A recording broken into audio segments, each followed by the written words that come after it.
So I'd like to conduct a little experiment, if you join me. Now, put your hands up if you remember a time back in school when you might have found yourself daydreaming or zoning out. Put your hands up. Look around. There's a lot of people. Now, that's probably happened for 3 reasons, either one of these. The learning was too easy, maybe too hard, or let's be honest, it was probably just bat crap boring, right?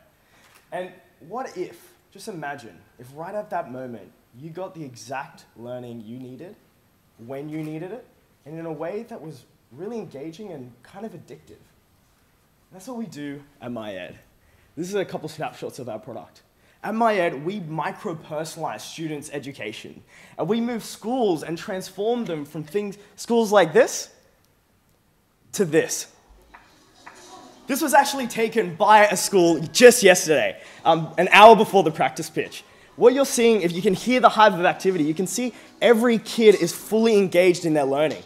This school has broken down year groups. Why? Because they're a thing of 100 years ago. It doesn't matter anymore because each student is getting their own personalized learning journey. You can see there aren't any teachers out the front just speaking at people.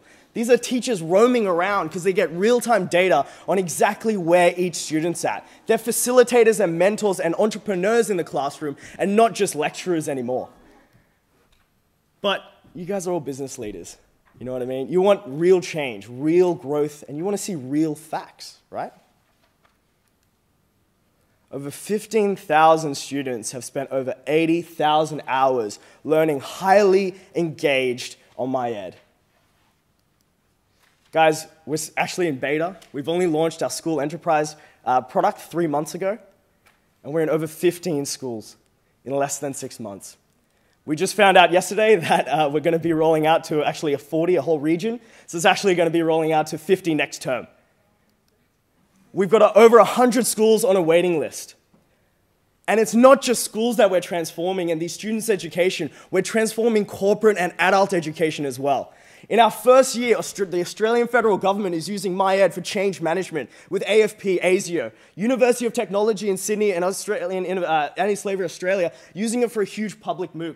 ChemCert, one of Australia's largest RTOs, are using it for their online training now as well. Guys, this is real. This isn't just an idea. This isn't just a future go-to-market strategy. This is a movement happening right now. And this is a huge opportunity, guys. This is a huge opportunity. Why?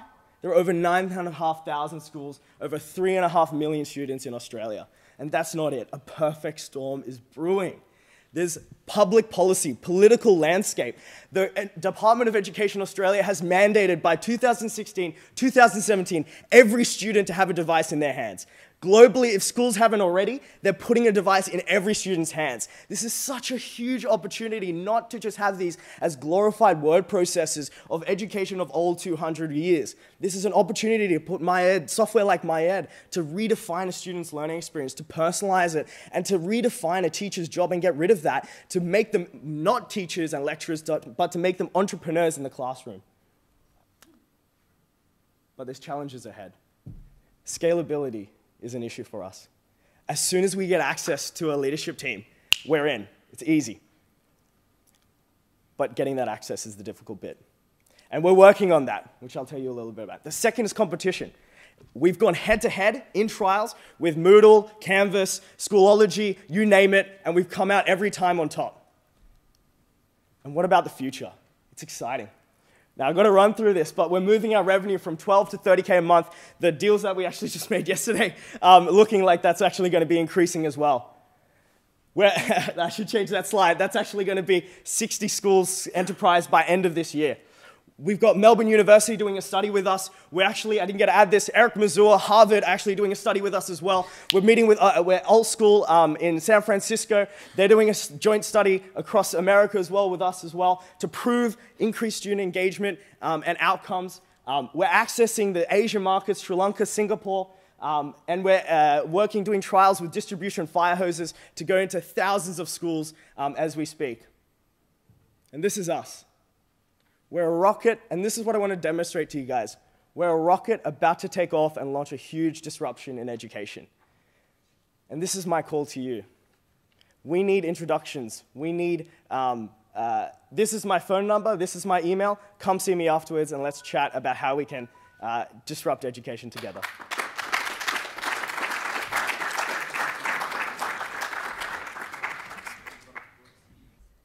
So, about 4 years ago, I found myself in post-earthquake Haiti, building a not-for-profit organisation that worked in the education sector. Very quickly, I realised that no matter whether you're building a non-profit organisation, a small company, or a large company, it's about connecting the dots between your client, your communication data, your email data, your financial data. So, we built GoCatalyze, a beautiful and elegant interface powered by a powerful data engine that focuses on the data that is generated within companies and within organizations. So let's quickly have a look at the current situation. Well, the world is a busy place, and it's just getting busier. Companies that no longer utilize their data properly will soon become non-competitive. Some companies are using data well, for example, to market to you based on your shopping habits. Other organizations, like the NSA, well, they're using data for perhaps a more sinister purpose. But what are we using it for at GoCatalyze? So, we're a data intelligence platform, and we enable you to do 3 things. 1, get data in. So that's via our intuitive connection service, via an API, or via our beautiful mobile interface using our proprietary software. 2, we turn that data into insight to be able to report and visualize that. And that's utilizing our drag and drop interface for profile creation, again, reducing the barriers to entry.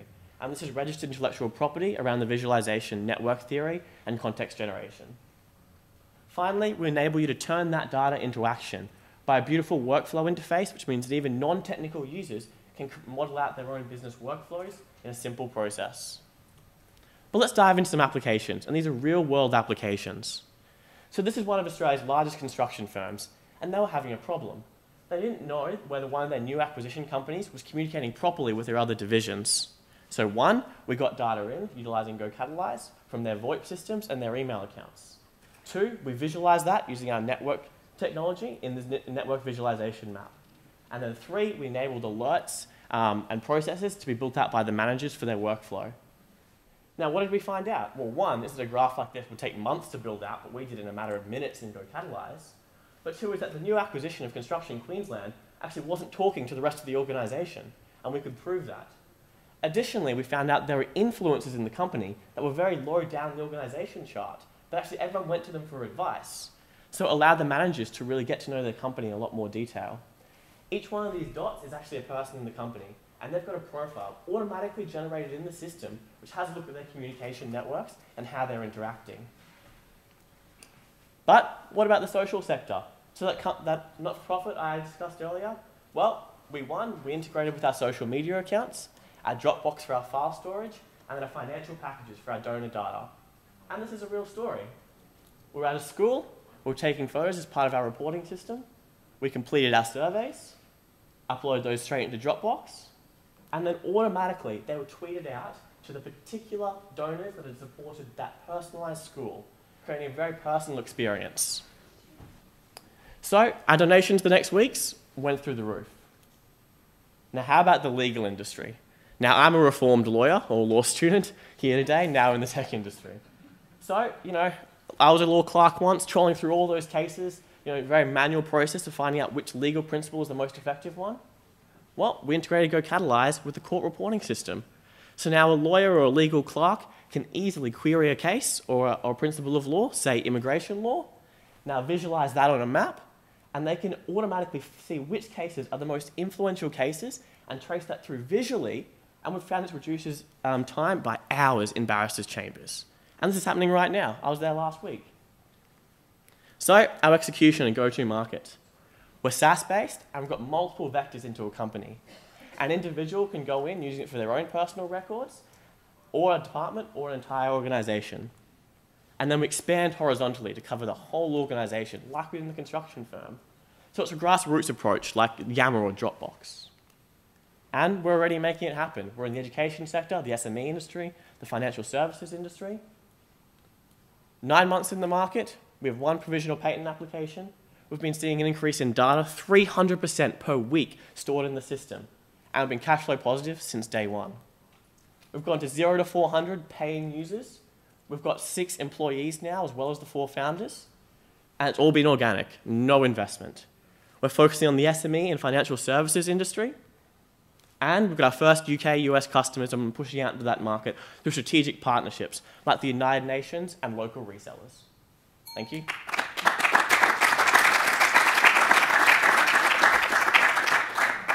I'm Stephen Pearson. I have a degree in computer science, graduated from Macquarie Uni in 2011. Worked for a company called SRA. I started there as a graduate consultant and now a full-time consultant. And what's my innovation? Well, my innovation is the SRA internal contact application. The application has a iOS and Android front end. It's a mobile device. It manages your staff contact details, phone numbers, emails, office locations, etc. Also links to our cloud-based business applications such as Workflow Max and Xero. One of the key points about this app is you can update yourself from anywhere with an internet connection, and it'll get propagated to people who are using the app. So that propagation happens anytime the app users are within your LAN or within internet access, and it's secure and supports BYO devices without requiring expensive MDM or mobile device management. The app itself is functional offline, and one of the key factors here is it's an occasionally connected system. It's designed to work with or without internet and have 100% reliability while still remaining up to date. It's placed internally, lots of things like paper-based systems, Excel spreadsheets, trying to pollute your contacts on your phone with staff lists, and it hooks up to Active Directory as its data source. The key point here is that it has 100% reliability. So that means, for example, your Active Directory is not just available outside the office, but available at any time outside the office. And when I say 100% reliability, I mean 100%.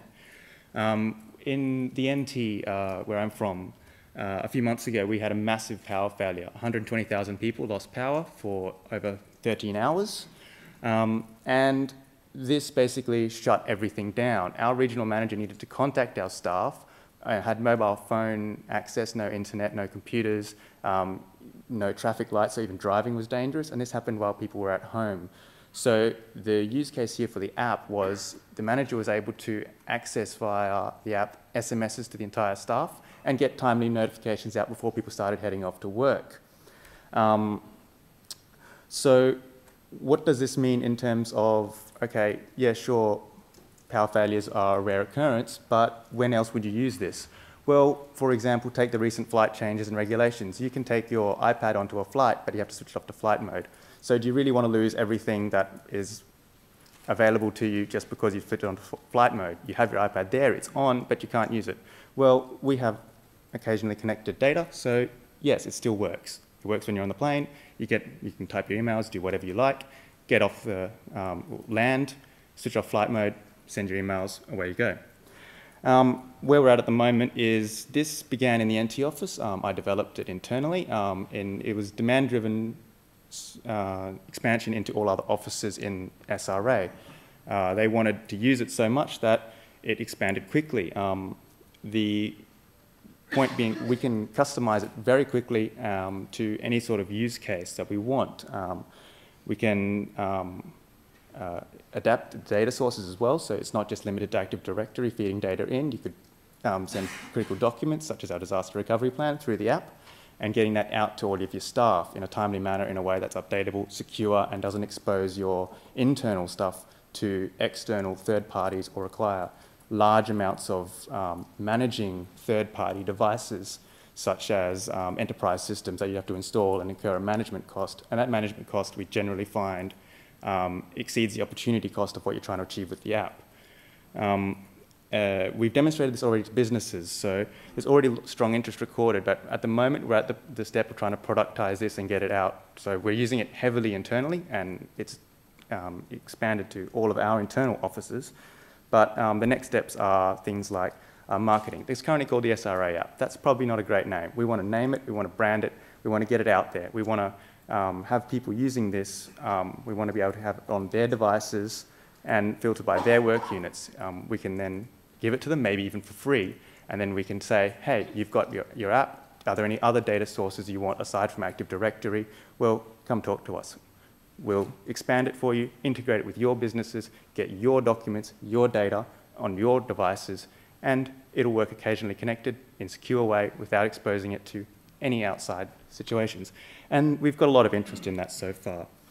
And that's pretty well where we're at the moment. And the main steps now are we don't exactly have a pricing strategy or things like that at the moment, but we could even do support and maintenance for a variety of use cases. Thank you so much for listening.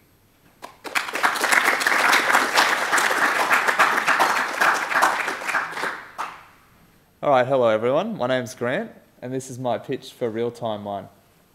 Okay, what's been the biggest economic news in Australia in the past 2 years?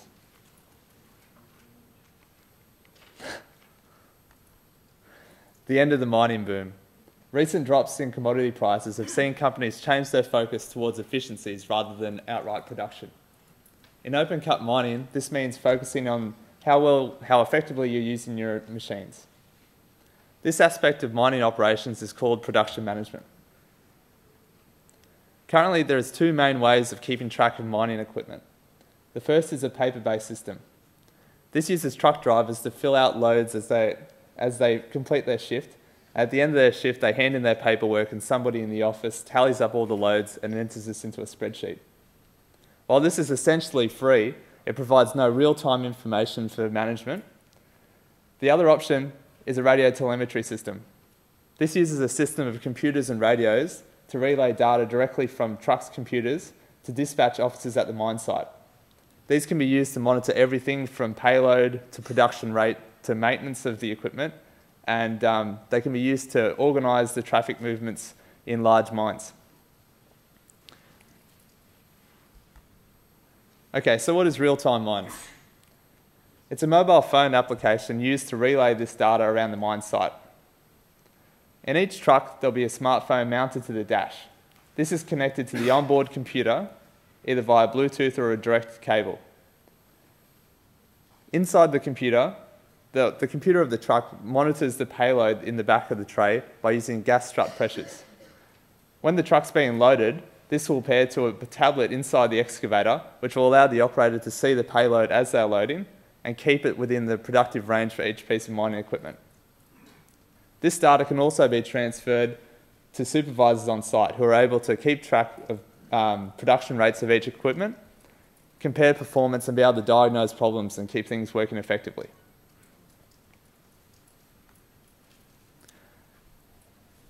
Okay, so the market opportunity is pretty substantial, because at the moment 85% of companies are still using a paper-based system to keep track of their equipment. It's quite a niche market, however, with only about 40,000 vehicles worldwide in mining. But as you can see, there's only really two options at the moment. And by focusing on the information that managers are most interested in, there's a significant opportunity for a low-cost production management app.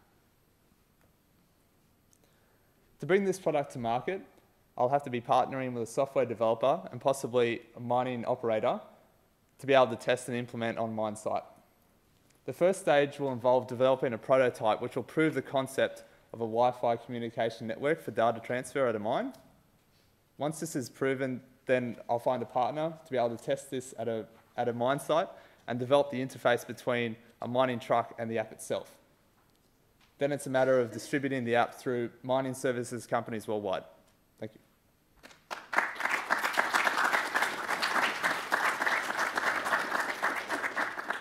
Good morning. My name is Philip Posevsky. I'm 18 years old and I'm currently still in year 12 at St Monica's College, Epping, which is located in the northern region of Melbourne, here in Victoria. So it's a great privilege to show you my innovation. So it's basically a single sign-on app which allows for one login, and it will detect your identity in an organization or school, and it would basically be able to access all the internal services that are offered by that organization or school. In this case, due to my school, because I worked with my school, it's based on our Bring Your Own Device network, so our BYOD network, as it's called. So about me, since I was young, I was always fascinated by technology. I mean, I remember my first computer being a Commodore 64, where my dad taught me basic programming, literally.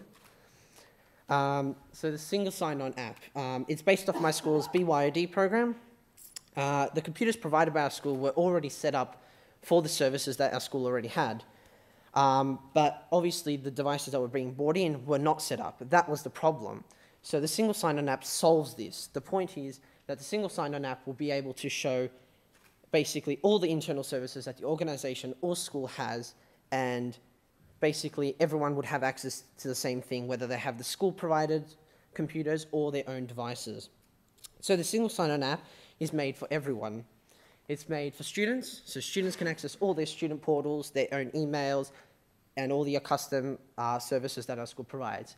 It's for staff, so it includes the staff portal, their own emails, even Assignment, which is a program that the teachers use for report writing, and obviously it's also even for parents. So therefore, it's actually for the whole entire community. So that means that because it's for the whole entire community, you can access it anywhere. So you can access it at school, when you're logged in, you can access it at home. Therefore, it means you can access it in the public wherever you are. Obviously, cellular data is taken into consideration, so it uses as minimal mobile data as possible. So, security is fundamental to our school network. It must match our security criteria. This is done by one of my teachers, Imad Adi, who I'm grateful for. We worked together in creating a secure application that would make sure that the single sign-on corresponds with the server and pretty much be able to be equal and working. So the single sign-on app works very easily. It uses two processes. So it checks the Wi-Fi name, so we'll get the Wi-Fi name, and it accesses an internal page.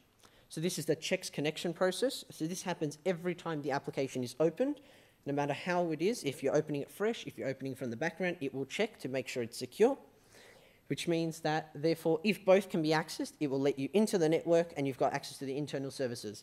If one or both cannot be accessed, then you're taken to an external connection where you log in through an extranet connection. Struggles.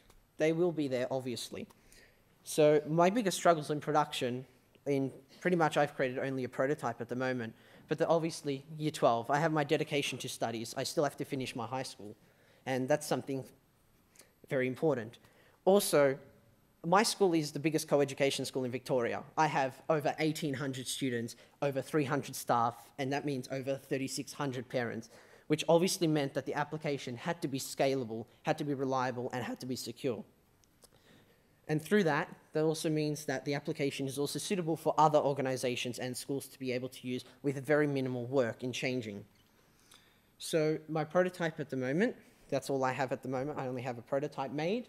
It can be easily tailored to your organization or school. It's easy to update to a newer version with minimal work. Don't have to do much. It creates a central community for your organization or school, and price depending on the user needs and obviously depending on how big the actual project needs to be, the price can range. Thank you.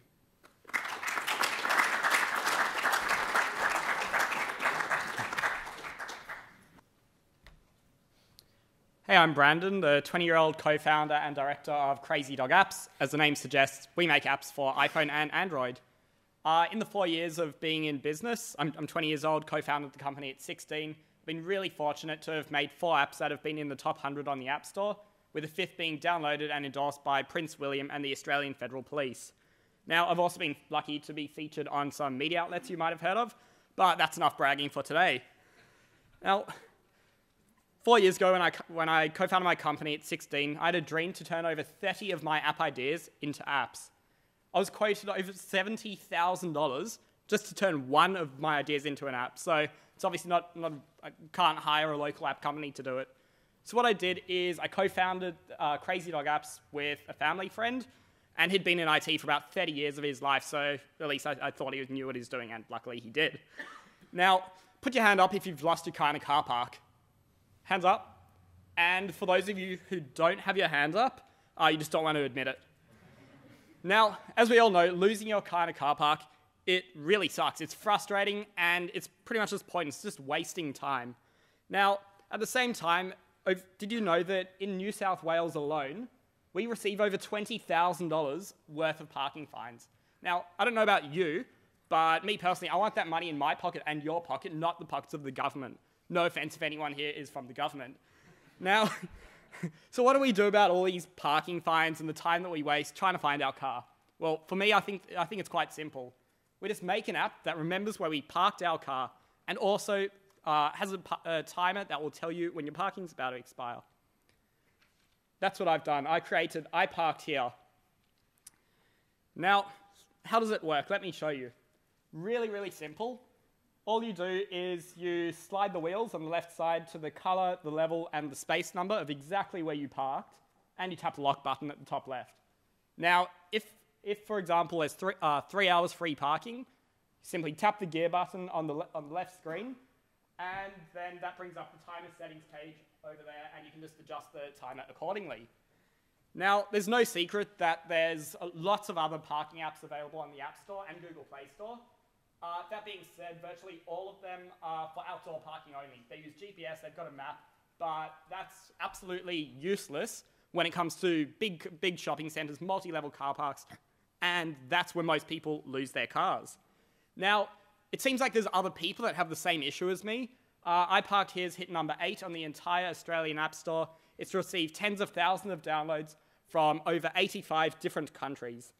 Now, most of this is because I've been really lucky to get a lot of publicity for iParked Here. Now, I used to charge $2.49 to download iParked Here. That was a great strategy a few years ago. It worked really well.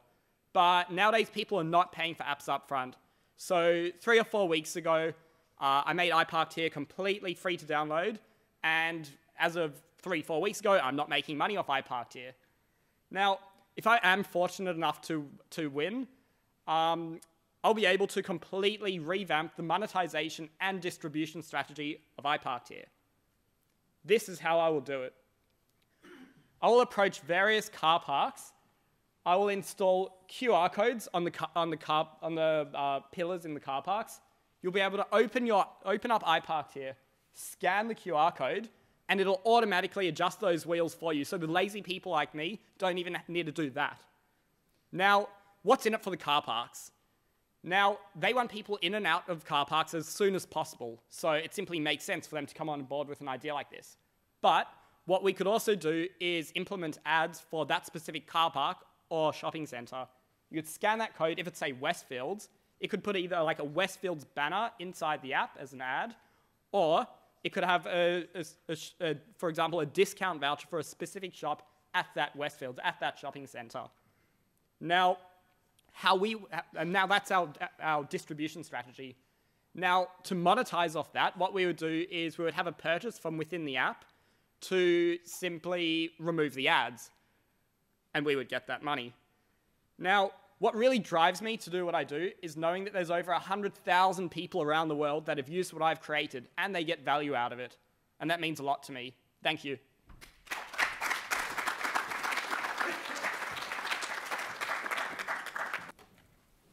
Hi, I'm Elliot, and I want to tell you the story of Pepster. So this story began early in 2012 as me and 2 of my colleagues were sitting in the Mater Children's Hospital in Brisbane talking to a doctor about cystic fibrosis. Cystic fibrosis is a genetic condition which can cause the buildup of a thick mucus in the lungs. If this mucus remains in the lungs, it can become infected and lead patients to spend 2 weeks in hospital on heavy antibiotics. Now, it's been shown that respiratory physiotherapy or breathing exercises can help clear this mucus from the lungs. But the problem, both at the Mater and in scientific literature, is one of compliance. Essentially, when the patients leave the hospital, the doctors have no way to know how often and how well these exercises are being done. After talking to the parents of almost 50 patients, we also found that for their children, some as young as 4 years old, getting them to do 1 hour of respiratory physio every day is really, really difficult. And you can probably see why. This is an example of one of the devices they use now. While it's functional in the medical sense, it provides little in the way of recording, little of the way in feedback, and also, for young children, there's nothing engaging about this product. So, we put our heads together and thought up a solution. That solution is Pepster. Pepster is a mobile-connected respiratory physiotherapy device which provides immediate feedback, provides recording capabilities, and provides engagement for young users. We took this early prototype back to the hospitals and they said, yeah, this is what we're looking for. But we realized we'd only solved half the problem. While we now had a device that could record and provide feedback, it was still boring for young patients. So we did the next logical thing, and we built games. We thought if we could find games that you could play by doing your respiratory physiotherapy, kids would stop finding this a chore and maybe even finding it something they enjoyed. So, in Pepsta Space, you fly through the universe using a ship controlled by your breath. In Pepsta Fly, you move through a garden that's created from objects that you get from doing your respiratory physio. So right now, there's a clinical trial going on. Over 30 patients will use our device for 6 weeks. From the ones we've got back so far, we have got overwhelming feedback. Children are loving this. They're getting up at 6 in the morning to do their respiratory physiotherapy, and that's unheard of. But the number one piece of feedback that we get is this. Almost all the parents, upon giving the device back, say, when can we buy one of these? And that's a pretty good question. So here's our plan. Over the next 6 to 12 months, we're going to create a market-ready prototype of this device. The one we've got now works, but it's connected over USB, and it's limited in its application. We're going to change that to Bluetooth Low Energy and wireless charging so we can target almost all modern devices. After that, we're going to go through the process of FDA and TGA regulation to allow us to sell this product both here and in the United States. From there, we'll begin sales through the relationships we've already developed with hospitals in Brisbane and Sydney, and then move our operations overseas to expand our market. Now, while I'm up here talking to you guys, none of this would have been possible without the wonderful team that we've got back in Brisbane. Myself, Gavin, and Jeremy are the original founders of this business. We've been working together with 2 new members, as well as Professor Stephen Wilson, and a wonderful team of doctors and physiotherapists at the Mater Children's Hospital. We believe we're onto something that can literally change the lives of hundreds of thousands of patients of cystic fibrosis all across the world. So I'd like to thank you for listening to our part of the story so far, and we really hope that you're with us as we write the next chapter. Thank you.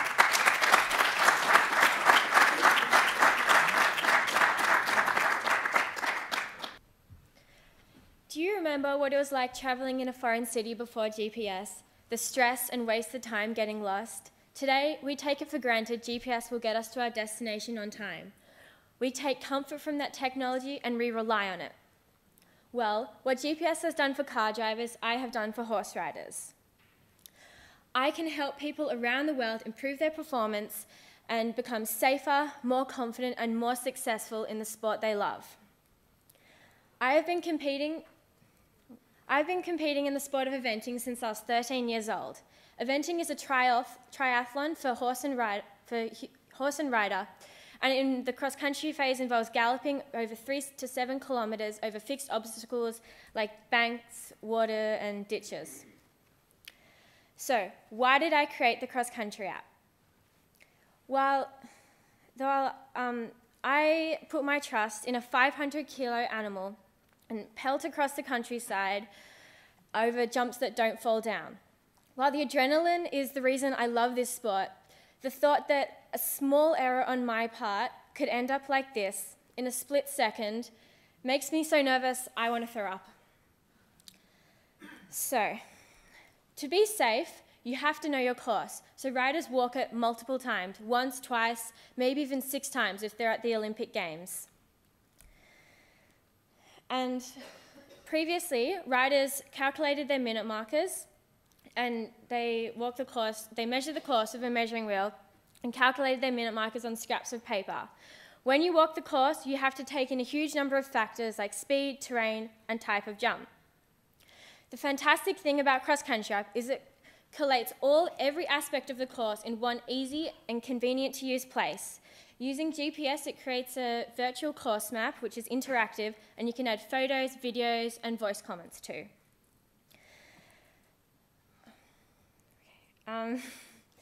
So this helps, riders can study the course, plan their ride. You feel more prepared when you use cross-country app because you can visualize your ride and have a plan of action in your head. This is much preferable than sitting there like a bag of nerves wondering how on earth you're going to survive the day.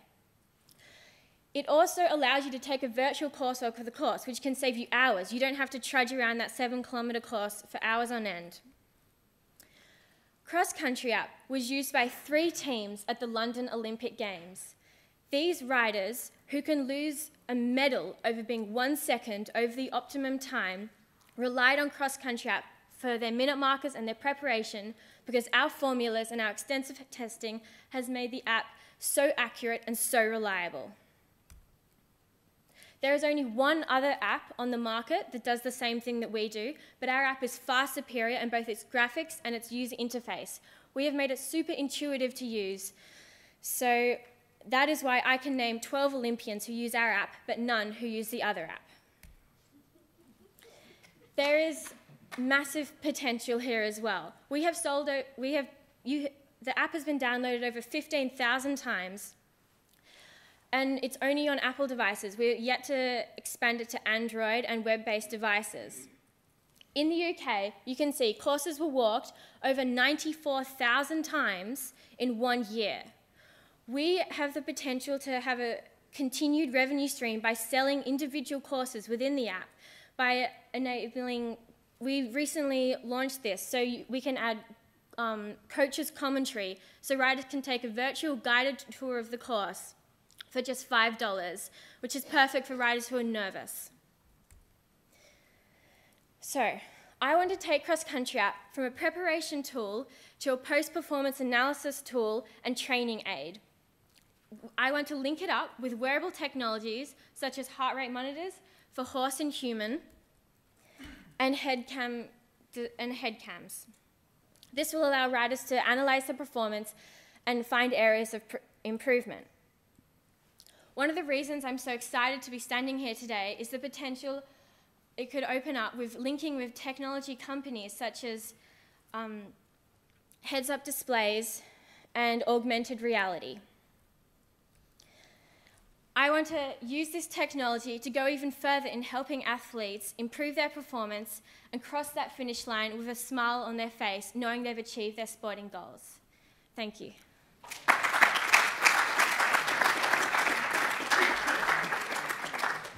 My name is Naomi Hen, I'm 20 years old.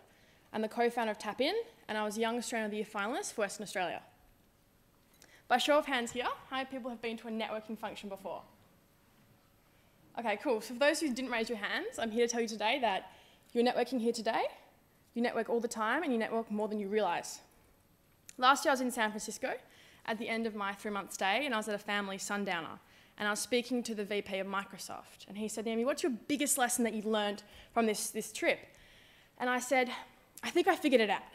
And he said, what's that? And I said, I think I figured out the meaning of life. And he said, Naomi, please enlighten me. And I said, Richard, all we have is relationships and time. And that really resonated for both of us, and is the crux of what we're doing today at Tap In, focusing on how we can optimise relationships at time, and primarily at networking functions. So we surveyed and did product tests with thousands of young professionals and students, who was our primary target, and also hundreds of event companies to figure out, okay, what is the biggest pain points that they're feeling? And we're already building apps and we'll have 4,000 users on by October. So again, first of all, they can't track the data, so they can't actually figure out where people are actually walking at throughout the event, which stand they're staying at, the longest, and who's living at the intermission, and what are the demographics of these people. Second of all, how can we actually optimise their networking throughout the event? How can I get you at the front to speak to you at the back, and how can I find, to actually build more rapport at these functions for their attendees? And lastly, they can't find ways to actually brand themselves and compete in the market more digitally. So again, they really want to be able to build their own apps, but either lack the skills, they haven't got a software engineer in the team, or do they have it in the budget to actually make their own apps for the event? So what are we doing at Tap In, I guess, to help optimize this? And what are we doing that's awesome and interesting? So again, if you're an event organizer, if you look on the left-hand side of the screen, you can actually drag and drop to build your own app for the event. So you guys know Wix? Yeah, know Wix? Cool. So we're doing the same thing, drag and drop, but build your own app. And if you look on the left-hand side, again, if this is the really interesting thing that we really love, you can actually build your own apps for the event per se. So again, if you're attending the event, what are you passionate about? Innovation for young people. Excellent, cool. So, and what are you passionate about? The same. All right, cool. So basically the application would have a back-end algorithm to actually tell them to talk to each other, basically, if you're at an event and you weren't sitting next to each other. So sometimes it's really difficult to find those people at an event who I really want to speak to, who have the same passion points as me, or what I'm looking for in projects. So it really helps to, again, optimize relationships and time, and I can figure out what people's names are at the event, how to pronounce the names correctly, and get their contact details. Already most people put their email addresses up on the screen. It'd actually say who you've been speaking to and get those details in real time. So why are we what we're doing? Why are we awesome, and why can we execute this? So again, we've got seed funding of $30,000 from one of the biggest angel investors in Perth. We've won awards for what we're doing, and we have a partnership with one of the biggest organisations in Australia for youth, which is our primary market. And they have 700,000 users that we can actually message to use the application and get it out there. My co-founder has exited companies before and was a software engineer for Apple and was a founder of Conference Time. As you can see, we have other significant individuals on the team. I guess here's a product demo. So again, it's a software as a service, do-it-yourself drag and drop platform to build your own events from apps to focus on the two most important things in relation to time. So here's a nice little kite surfing application for an event, the own graphics in the back end there, if you can see. Find people around me, who is the mutual interest, who are those passion points, and gain that notification to go speak to them, get their details, pronounce the name correctly, and again, all collecting that data for the event company, which is the monetization screen. So again, how are we getting out there? So what is that plan of attack? Leveraging off those strategic partnerships we have in place. And again, look at those numbers, like significant databases that we've aligned with and have already universities on board who are keen to be early adopters for this application and other different event companies. Again, we've already building applications to get the 4,000 users by October. We're making revenue through the once-off payment, and then you also have that subscription model, the annuity model, to get the ongoing automated revenue stream. We only need 40 events to actually break even. So again, we're a SaaS DIY drag and drop platform to build your own events for apps, to focus on the two most important things in life, relationships and time. Thank you.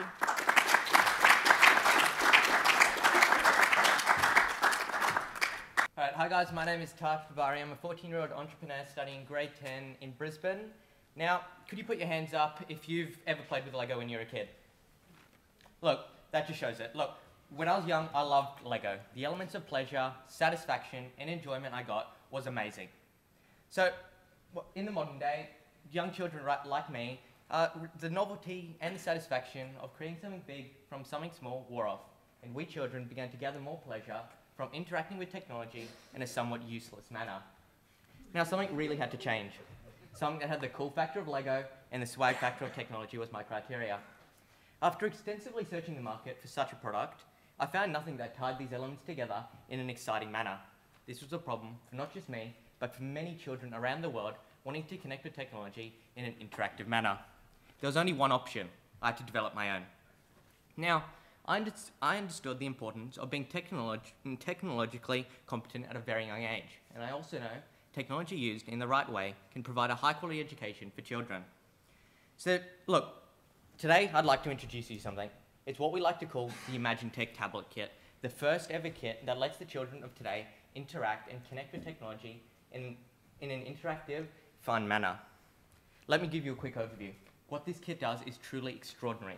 Children get to go on a fun, enriching, and educationally enriching adventure. They build a tablet, their own tablet. The assembly is easy. No small parts, flexible componentry, and visual instructions. They then jump onto the tablet packed with beautifully enriching applications, ranging from premium English maths apps to apps that give the child the opportunity to build their very own Android game. So, look, as well as the fun aspects of the devices, the educational benefits are phenomenal. The kits directly correlate with the Computing Curricular Association rubric, the Australian Key Stage rubric, and the United Kingdom Digital Technologies Computing Curriculum. So you might be wondering, well, what's our 12-month strategy? Well, to talk to you about that today, I invite MacTech's Chief Operating Officer, Ben Mandeville-Clark. Thanks, Taj. So while we will execute an amazing commercial strategy, we are equally proud of the social contribution and philanthropic contribution that MacTech will make. The Imagine Tech Tablet Kits will sell for $219, while the Imagine Learn Kits will sell for $169. And in the first year in Australia, we aim to sell 10,000 units to the following three distribution platforms. One, through our e-commerce website. 2, we are aspiring to get into retail, so into Dick Smith, into Harvey Norman, into Toys R Us. And 3, schools are another major distribution platform of our tablets. And of course, our great cost of production margins means that these are great opportunities for us. In terms of our scaling strategy, in the first year, we will capture the Australian market, and then we will leverage upon the success to get into other notable markets, most notably the UK and the USA. And of course, our social strategy. You know, we want to see, we have a lot of philanthropy. We want to see every African child building one of our tablets. So for every 10 tablets that we sell, we will give one away. And this solves a real pricing and a real educational pain point. Now, with this in mind, I'd like to discuss our marketing strategy, which is being implemented today. It is divided into 4 key stages. The first key stage is all about building some rapport with parents. That is through strong educational content, through blogging, through magazines, through websites and social media. It is also about engaging children through our interactive Imagine Learn corner. Stage 2 is all about product review and gaining exposure through cinema and national television and radio. And of course, it is making sure that we capture these educational institutions. And stage 3 is all about building strategic B2B links, i.e. with Smiggle for mutual benefit. And of course, it is also ensuring that we do merge with businesses with their own philanthropic strategies. And stage 4. Stage 4 is our key National Little Entrepreneurship Day, putting the focus on MECTEC's power to inspire and empower children to become active and innovative participants in Australia's digital 21st economy and, of course, the world. This is our favourite event, I must say. Today, in addition to pre-order support, we'd really like to put a call out there to all mentors to come on board and help us with this amazing journey. And finally, I'd like to leave you with a quote today from Albert Einstein. True knowledge is not about intelligence, but imagination. As you've heard, our future is looking very promising. Over the past few months, we've been working with the right suppliers, preparing our production schedule, and most importantly, building a team of various backgrounds to help bring ImagineTech to you. So today, we're proud to say we're going to start accepting pre-orders for the first iteration of the ImagineTech tablet kit, the Imagine Learn. Priced from me $169, the kits are affordable to all. For those of you here sitting here today, and those watching the stream back at home,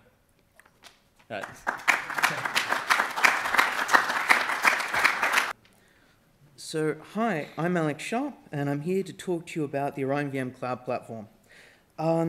So this is something that came up during the practice presentation, a whole why are you here? So we're a little bit different to some of the other guys. We stand out a little bit. Most notably, after the presentation, one of the judges was just like, right, so you're a multinational. What are you doing here? Why even come to this award? And her answer was pretty straightforward. So one of the things about business is everybody cares about making money. So whenever we're in the press or we're on the news or whatever, it's always, oh, look at us and our business model and our this, now that, and look at this customer base. Nobody cared about us back when we were just 3 starving entrepreneurs trying to go through and take on one of the largest tech giants in history. So, okay, so our history. So we were started in a UTS dorm room, as most good things are. Well, not UTS, but dorm rooms in general. So we were in the infrastructure as a service space. So hands up, who's heard of Amazon EC2? Okay, so most of you guys. So for those of you who didn't have your hands up, so Amazon, they're one of the largest tech companies in the history of the world. And EC2 was their flagship, well, is their flagship product. It is the product that essentially made the cloud market. So as 3 starving uni students, we went through and we're just like, you know what? You see this flagship product of yours. You're doing it wrong. We can do it better. And so we did. It took us a year. We're just like, no, this can't be that hard. No, like, look, like these things are reasonably straightforward. And then it took a year and all of our life savings and yeah. But we did end up doing it in the end. And so we went through, we came out with a prototype. Who here's heard of Gordon Bell? Okay, a few people? Okay, who's heard of Microsoft Research? And who has used Ethernet? So this is the guy that signed off on the Ethernet standard, and he helped found Microsoft Research. So he found us because we were doing interesting things in cloud. He's been one of our greatest mentors, as well as an angel investor. So we managed to convince him of our technology that much, that he was willing to put his money where his mouth was, which is pretty cool.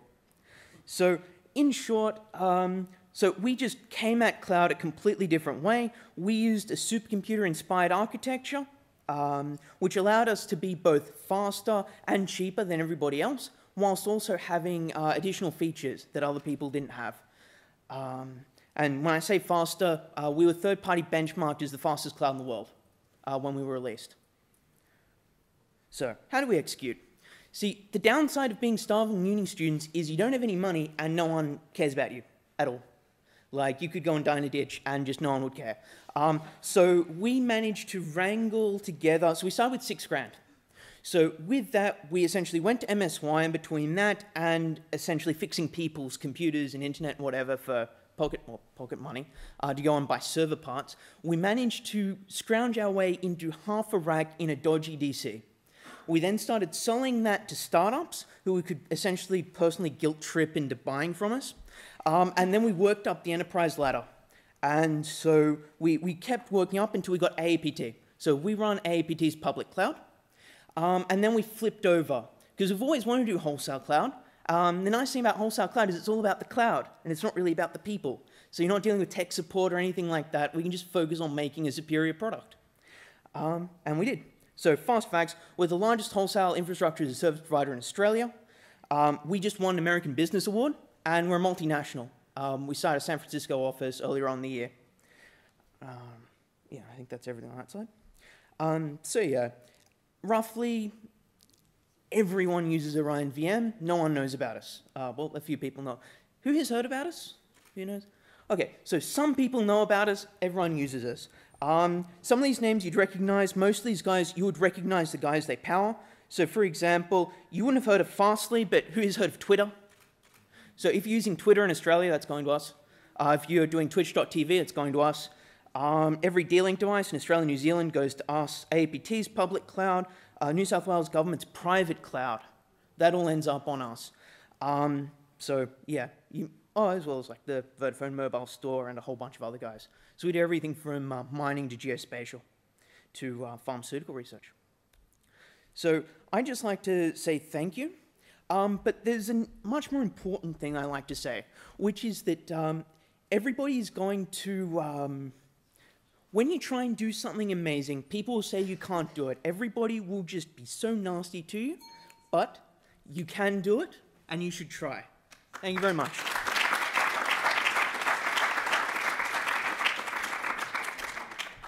The world is going cashless. I'm Sam. I'm from SkyCard, and we're bringing small business into the new cashless economy. Small business, that's cafes, restaurants, newsagents, they all largely use cash to pay for their regular deliveries. But for their suppliers, the Coca-Colas, the Smiths, even Dan the bread guy, for them, cash is high risk and expensive to collect and process. So, we invented SkyCard. This is a SkyCard. SkyCard is a prepaid card that can be topped up with cash at a bank or post office or linked to an existing credit card. It has a barcode on the back, which is unique to every small business. When a driver arrives to make a delivery, he simply scans a customer's SkyCard. This pays for the order, GPS stamps the delivery, and automatically emails an invoice to the customer. There's no paper receipts, no signing, and no cash. At the end of the day, these big suppliers really want to go cashless. But their customers want the flexibility to pay for their orders in the way that suits them. SkyCard is the glue that sits in the middle of these two things and allows both to exist simultaneously. So our business model is really simple. There's no setup fees, no yearly fees. What we do is charge a small clip from the Cokes or the Smiths on every transaction that we process. We also accrue interest on our prepaid float, just like a bank would invest its customers' funds. We're investigating a co-op model where we can redistribute some of this interest back to our customers.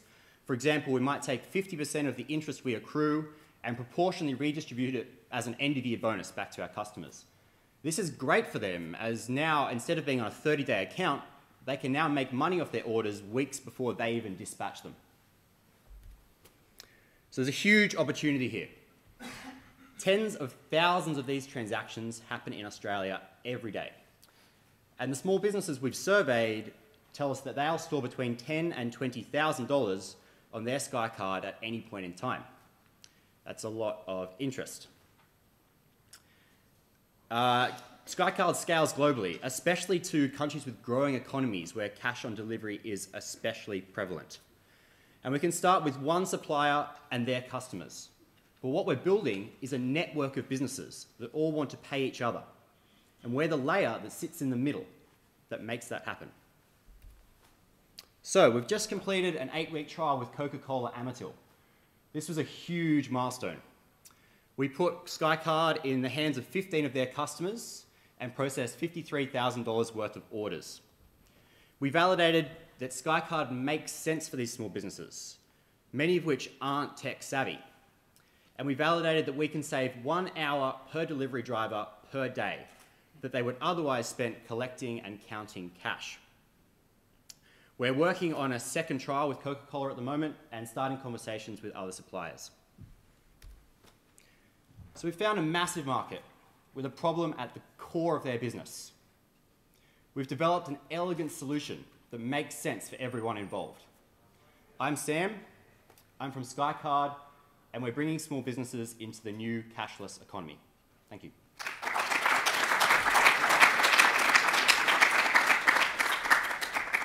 Who here has ever felt lonely? Probably everyone. Now, who's shared their lonely feelings on social media? Probably no one. Because social media is all about sharing positive and socially desirable content. Welcome to Mood Swing, where real people share real emotions. Meet Katrina, a 15-year-old girl who has just broken up with her boyfriend. She's feeling lonely, but her parents don't understand her and her friends are judgmental. Within 30 minutes of posting feeling lonely on Mood Swing, Katrina received over 10 interactions of emotional support. That made her feel better about herself. Now, we've had thousands of people who, just like Katrina, who have shared real emotions on Mood Swing.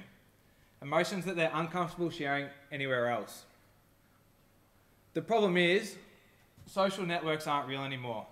They're all about image, and they're creating a false representation of reality. Take Facebook, for example. It's now a public diary of look how awesome my life is. And Instagram, whatever happened to capturing the world's moments? The only filter we use is how many likes this post going to earn me. Social media is meant to make us more open and connected, but it's making us depressed. Because deep down, we know that we can never live up to that digital perfect image. Now, sharing emotions might not come easily to most people, but what we do is make it a more natural and comfortable experience for everyone. It's a fun and engaging way to genuinely connect with your friends and how they feel. Here's how it works. So you identify the way that you feel on our mood graph, you can add some text and a photo, and then share it one of 3 ways. You can share it publicly, privately, or anonymously. And then the Mood Swing community can then interact by sending you a heart as a sign of emotional support, by saying, hey, me too, I also feel this way. Or adding a comment and starting a conversation. And when you promote an environment that's not built on superficial personalities, you get real people, real emotions, it's real life. And when people are themselves, something inspiring happens. People engage, they support, and they empower you to feel better about yourself. We launched Mood Swing 2.0 in public beta 8 weeks ago. And our users are spending almost 20 minutes a day on Mood Swing. Jonathan Teo, one of the key investors in Twitter and Instagram, said the #1 reason why he invested in these businesses is because people came back. Our users are coming back 6 times a day. Now engagement is 200% that of Twitter.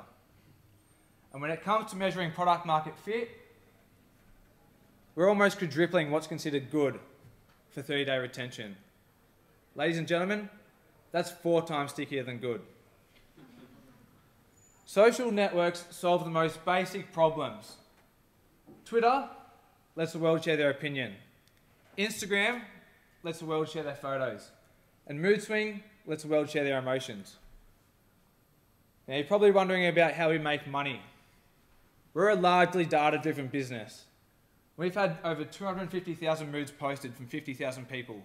We think that's pretty powerful information, especially considering we know age, sex, and location of our users.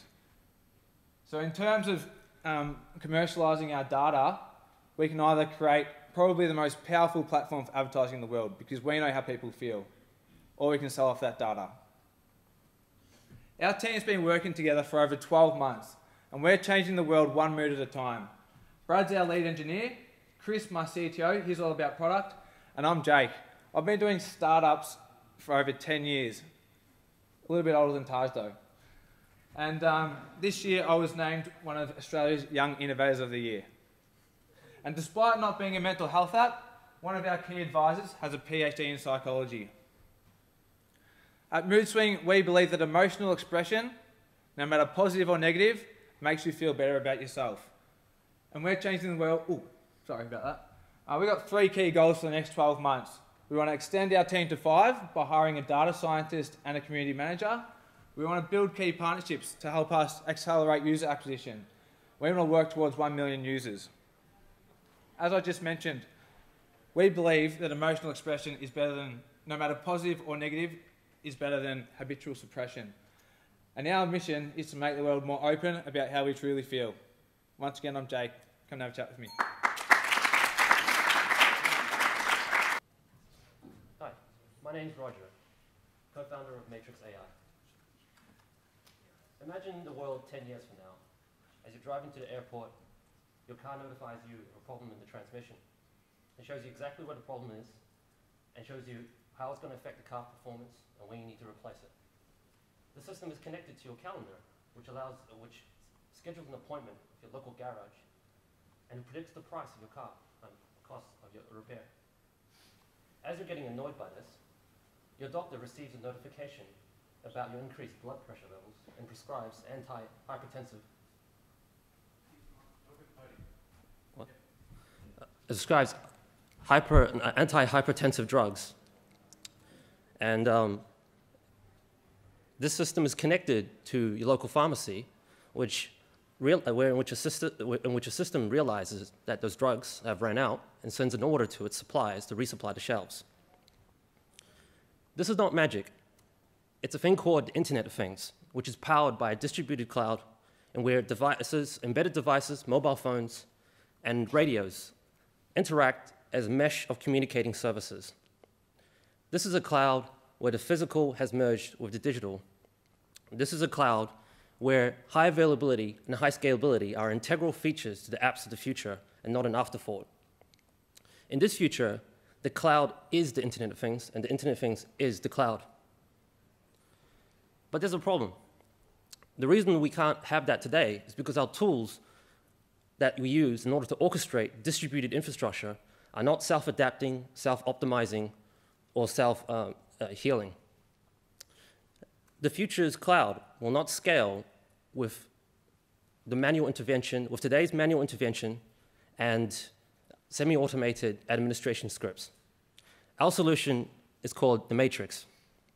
It's an operating system designed for the cloud and Internet of Things. Its primary objective is to orchestrate massive distributed infrastructure so that it becomes self-organizing, self-adapting, and self-healing. It consists of 5 components. First, we have Forge, which packages applications as containers and continuously integrates it into production. Then we have Emergence, which allows services to self-organize and access pooled computational resources. Then we have Overwatch, which provides deep operational telemetry on the Matrix services.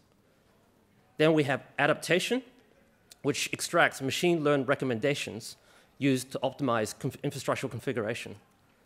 And finally, Convergence, a command and control dashboard that gives you real-time feedback on the status of the Matrix infrastructure. Now, what does that mean to you? Well, let's imagine you're a CTO of a large technology company. If you migrate to the Matrix, You gain 3 things. Number 1 is that you reduce your ops team. Number 2, you stop buying boxes because you'll use your current capacity more efficiently. And number 3, you'll stop wasting time waiting for distributed applications to deploy. Here's our plan to bring that future closer to now and achieve profitability. First, we're going to launch the Matrix platform as a service, which provides greater automation features beyond the likes of Heroku. Next, we'll have Matrix Telemetry, which is an infrastructure data marketplace, which allows you to compare software performance analytics in real time. Next, we're going to release the Automaton Index, which is a one-click app store for distributed, highly scalable services. Then we'll have the Matrix Hybrid, which is a private cloud solution for enterprises. And eventually, we're going to integrate Matrix into Internet of Things embedded devices and revolutionize industries in retail, aviation, logistics, and transport. Now, we've already built the custom operating system distribution to serve as the base for our Matrix nodes. Our team is growing and distributed.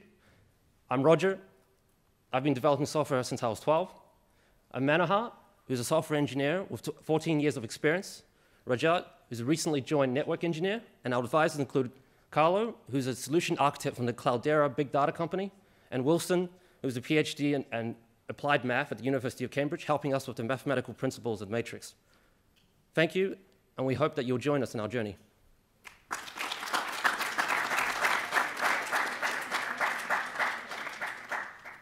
My name's Jonathan Rosler. I'm from Adelaide, South Australia, and I'm a Year 12 student currently attending Concordia College. I'm in my final 5 weeks of school at the moment, so it's a very stressful time, but it's a real privilege to be here today. So let's get started.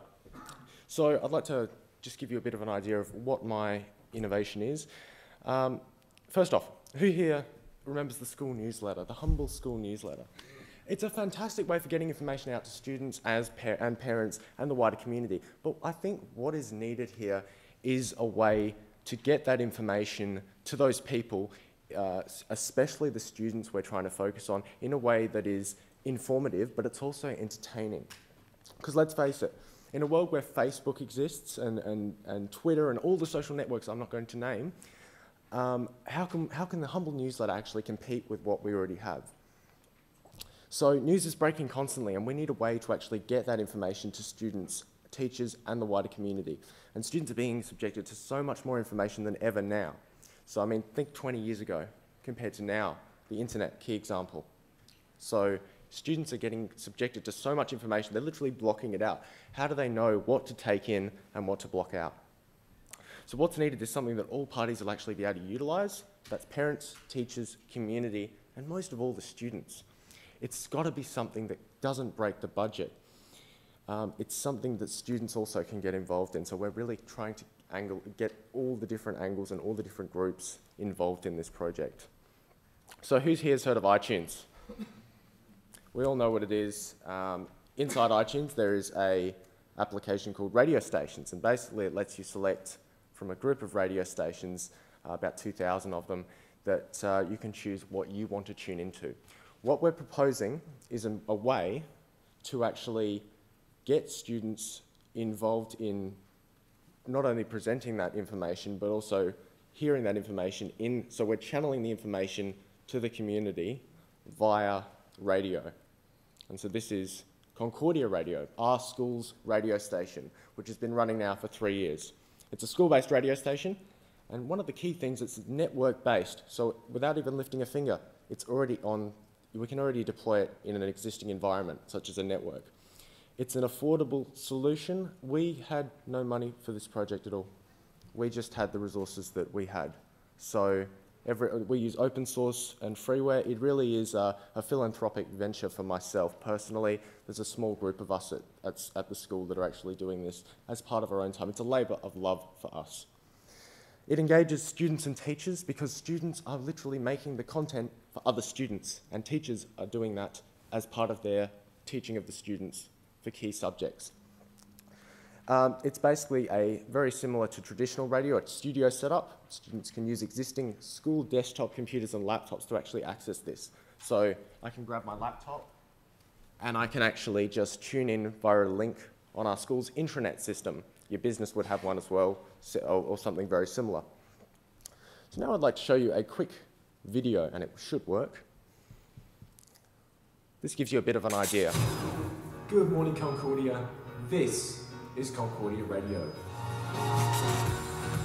We thought, why not engage with the Concordia community and ask them to send in their jokes? Just a reminder, Annie Panigas from Year 10 is holding a Despicable Me 2 movie night next Thursday. Spanish Club is on this Friday in the YBR. Chess Club meeting every Thursday lunchtime upstairs in Motoa. It doesn't matter what level of skill you have, just come along and have a go. And lastly, we have The Great Gatsby. The Habitat for Humanity team is showing The Great Gatsby at the Capri Theatre on Sunday, the 16th of June. CCR. How you doing, everyone? Happy birthday to these following students. Callum in Year 8, Sarah in Year 8, William in Year 7, and a very special happy birthday to Heidi in Year 11. CCR. I confess that I have a phobia of mushrooms. That led on to us coming up with some really, really weird phobias we found on the internet. Like, here we go. Ideaphobia, the fear of ideas. CCR. Mr. Shillitoe's laptop quick tips! Would you walk around in school naked? What? I certainly wouldn't. Neither should your laptop. It has a case. It loves its case. It's cold outside.